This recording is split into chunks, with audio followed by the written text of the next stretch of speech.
My name is Jimmy Gathu. I'm 45 years old, a father of 3 and a grandfather of 1. I'm a media practitioner. My wife already knew that I've always wanted kids. So my wife said, we need to be sure, so we just don't keep trying and wondering what's going on. We went to see our doctor, and he was very surprised. I didn't know why then. So he told my wife to step out for a bit, and because he wanted to have a discussion with me. So he said, have you ever heard of a fertility test? So he explained to me what it entails.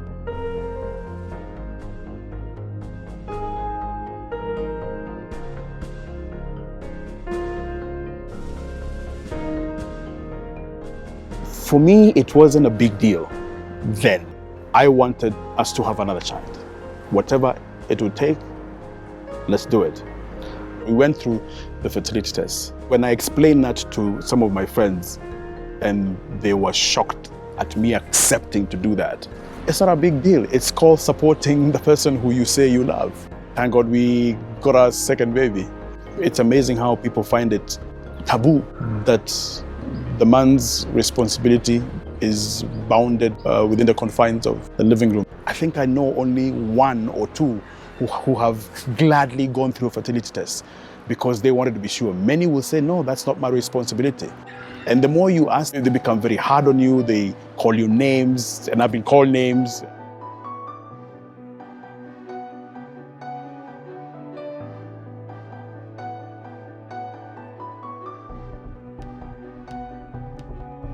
Fertility is a shared responsibility, whether we like it or not. If you claim that you want a family, you cannot say that fertility remains the responsibility of the woman. Don't be embarrassed by saying that your second child is adopted. Don't be embarrassed by saying that you and your wife got together and decided together to have a surrogate mother. In this day and age, that should not be an embarrassing situation. It is a shared responsibility. It is you doing things together. So you learn to share other things because you have that very personal, very scary. It is scary. Is it embarrassing? Of course it is. I mean, it's not easy for somebody to say, I can't bear children. But can you accept it? You should.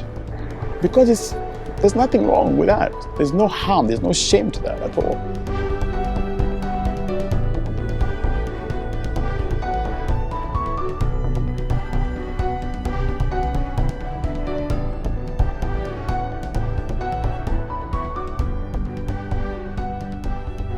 Will this change? I think it will change if more men start talking.